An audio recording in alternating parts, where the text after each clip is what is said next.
Alright guys, let's talk Tenpai here. I have some two different decks that I want to talk about today. I want to show you the version that I think we will play most likely. Obviously, we are still missing crucial information in the fact of whether we will get Second Summoning at 3 or 1. At the moment, we have to imagine we will get this at 3, which is this card, the Field Spell, which is the most broken card. I will make more videos about Tenpai, the combos, what you need to know, etc, etc.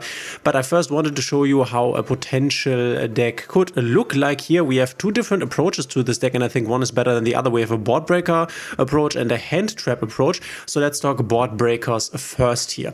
So this is something that this could look like here. So something like this. We are playing the Field Spell at 3. This is a no-brainer. This is the best card. And we will have to see if, for example, we will get the Field Spell at 1, which is something that I could definitely see.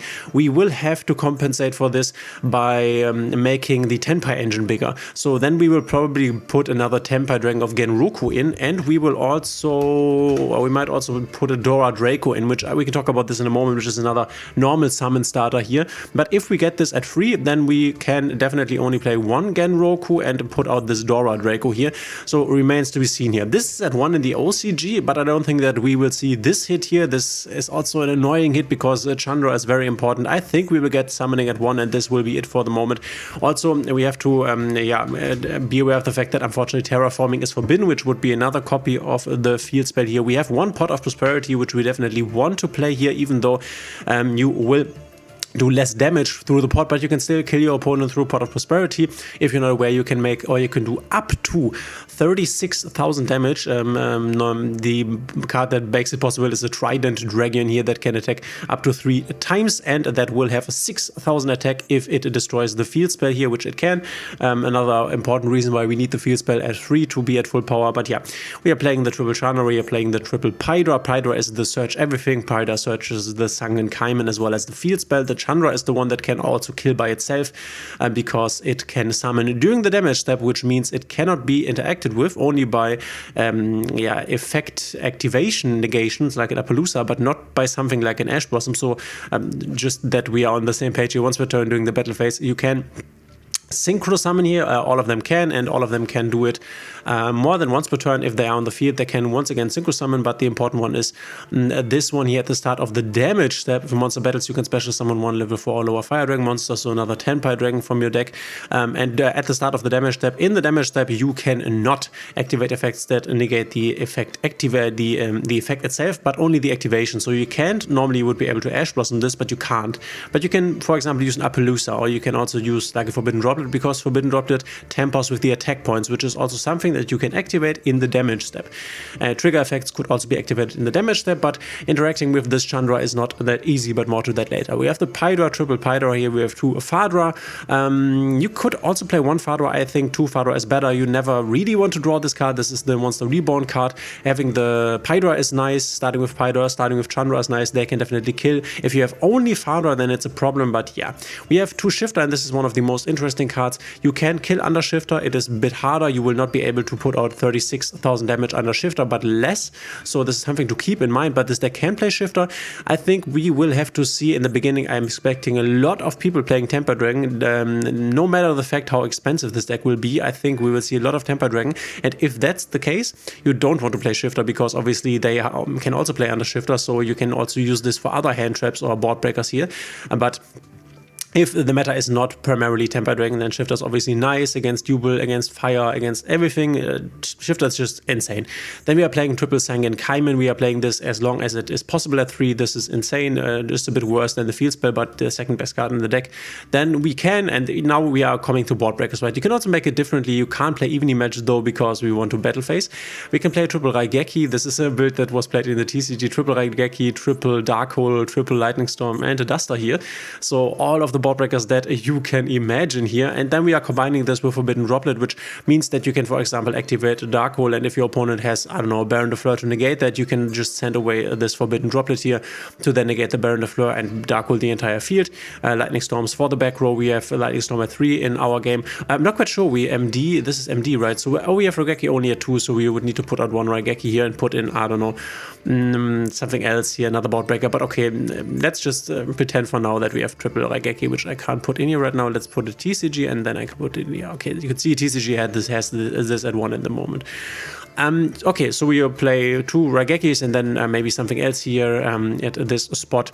Yeah, then we have Infinite Impermanence, which I think you will also play in the board breaker approach, because this is also, obviously you can use this on your beginning to maybe imperm like an opponent's Baron de Fleur, which is very cool, because then you can Dark Hole and Raigeki and Lightning Storm and so on and so forth. Then we have Bestial Magnamut, which is one of the best cards. Bestial Magnamut can search the Genroku, which Genroku, if it's added to the hand, can special summon itself and then can tech out for another Tenpai Dragon, which means you can summon a Bestial Magnamut, and then you can search in the end phase again Roku. Genroku can come to the field, tech out to search a Pydra, and Pydra can search the field spell or the Kaiman, which is very nice. Also, Bestials are good in the meta right now. 1 Pot of Prosperity, this is insane, because this gets us to all the important cards here, and we can still kill under it. We have Triple Maxi, this is a no-brainer, and then I decided to put in 2 Ash Blossoms here for the remaining spots, just so that we can Ash Blossom Maxis. But you could obviously also go ahead and put in like Cold Bites, or maybe it's worth putting a Crossout in here. Maybe we change out the Raigekis here for a Crossout, just because I'm expecting a lot of Tenpai Dragon players on the ladder in the beginning, and then we can cross out, I don't know, Pydra, Fadra, Chandra, whatever, the field spell, and basically survive a turn maybe. So this is the board breaker version, but I think personally that you want to play the hand trap version. This is because obviously, if we play the ladder, we want to go second all the time, right? We always want to go second. But if a lot of other people are playing Tenpai Dragon, or if Tenpai Dragon is very popular, then a lot of people might let you go first, which you can play first. You have something like the Heretic Seal of the Heavenly Spheres in here, and by the way, we are playing the Atlantis Kill package here as an alternative package. If we get like D-Barret or something, you don't need to play this big of a Link package here. We can definitely play it a different way. You can also play Striker Dragon together with an SP Little Knight as a package here. You can play more synchros, but we are missing one of the important synchros here, so which is why I think we can play this the Link package here. If we can get to 4 bodies with, for example, a Hita, then we can kill our opponent even under Dimensional Barrier, not being able to synchro summon here. But yeah, I think we are playing the hand trap version, because if our opponents lets us go first, then the board breaker version is obviously worse, because then we have Raigekis, we have Dark Holes in the hand, and this is just bad. But here in the hand trap version, we have our hand traps, which is ultra nice, because we can just do our, normally what you do on the first turn is you make a Heretic Seal of the Heavenly Spheres and pass over basically, and we then have all of our hand traps in the hand, which means it's basically like we went second. We have the hand traps, right? Which in the board breaker version you only have the board breakers, which is why I think the hand trap version will be the better one, because we are not playing a best of 3 here, we are playing a best of 1. And this is way better when going first. So we have triple Ash Blossom here, we still have triple Field Spell, triple Chandra, triple Pydra, 2 Fadra, 1 Genroku, and then 2 Shifter here. We have the Kaiman, and I like to keep the Duster in here, honestly. This could also be Raigeki or Lightning Storm, I don't know, decide for yourself. Triple Imperm, we have once again the Magnamut, the Maxi, and then we have the card I talked about in a past video, the Ghost Organ Snow Rabbit, which will be amazing in the upcoming format, because we can destroy the opponent's field spell here, Second Summoning. There are a lot of other cards in other popular decks like Fire or Jubel that you can destroy with this, or for example Centurion, you can destroy the Centurion field spell, which is very impactful. So Ghost Augur will be a very important hand trap in the next format. Definitely something I will craft 3 times. Now that we have the ban list, they basically gave me this for free. Then we have 3 Effect Vader. This is a bit meh, because this doesn't really work under Shifter here. Does Ghost Augur work under Shifter? When a monster when it's field, you can send this card from your hand to the graveyard. Unfortunately, it also does not work under Shifter here. So these hand traps are definitely worse under Shifter, which is yeah, it's a bit meh. I have to admit, because obviously if you play your Shifter, you also want to resolve all the other hand traps here. This is a bit meh, and we might have to change this up a bit. You can play, for example, more Ghost Mourners instead of the Effect Veiler, because this doesn't go to the graveyard, does it? If your opponent, you can discard this card. Okay, so this is a discard card, so this will still work. So you could, for example, just bump this up to 3 and bump this up to 2 here, because they are basically the same kind of.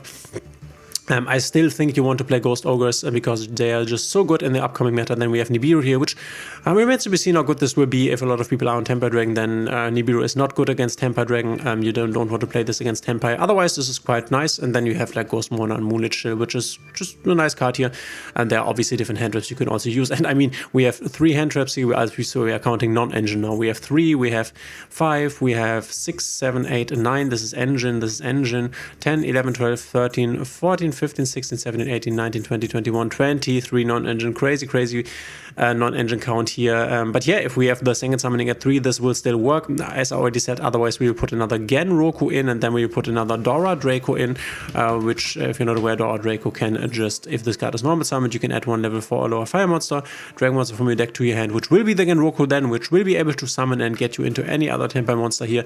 But hopefully we will get this at 3. I don't think so, but otherwise we will just have 2 Gen Rokus and then probably 1 Dora Draco, not Dora Draco. But yeah, this is how it could look like. Now that I see it, I definitely like the 3 Ghost Mourners over the Effect Veilers here, just because of this shifter stuff here. Then again, I already said it, I think at the beginning we will see a lot of Tenpai mirror matches, and then you just put out your shifters here and put in more hand traps that are useful. Tactics in here. I mean, tactics are always quite nice, whether going first or second. Definitely put tactics in here, as long as a lot of people are on Tenpai Dragon. But yeah, this is a no-brainer. You could also, a card that we could also like try around with Cosmic Cyclone. This is more of a breaker card, obviously, but Cosmic Cyclone kind of does the same as does the Ghost Ogre, but you can't activate it on your opponent's turn, but you can, for example, kill your opponent's second summon, you kill your opponents. This is great against Centurion. This is great against the Fire King Island.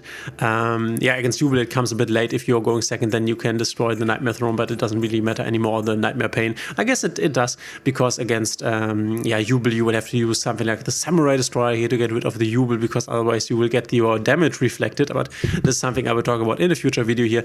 Let me know in the comments whether you are hyped for Tenpai. Will you invest in this deck? I don't care whether all of these cards get ultra rare. If all of these cards get to be ultra rares, I will still play this deck. I'm so hyped. I'm so ready. Also, by the way, I would get or would keep I have talked about this in the past, but get the Rose Dragons here. Black Rose Dragon, definitely the one that you need. And then the other ones, the Rudy Rose and the Black Rose Moonlight Dragon, you don't need them. But I think the Moonlight Dragon is quite nice, because we are missing 1 card currently that we would normally use to destroy opponent's cards that we cannot run over, and we can use this to bounce that back. And then the Ruddy Rose Dragon can come up to basically banish the entire graveyard of you and your opponent. This can also come up if you draw a shifter late, and then you can banish your own graveyard to shifter then.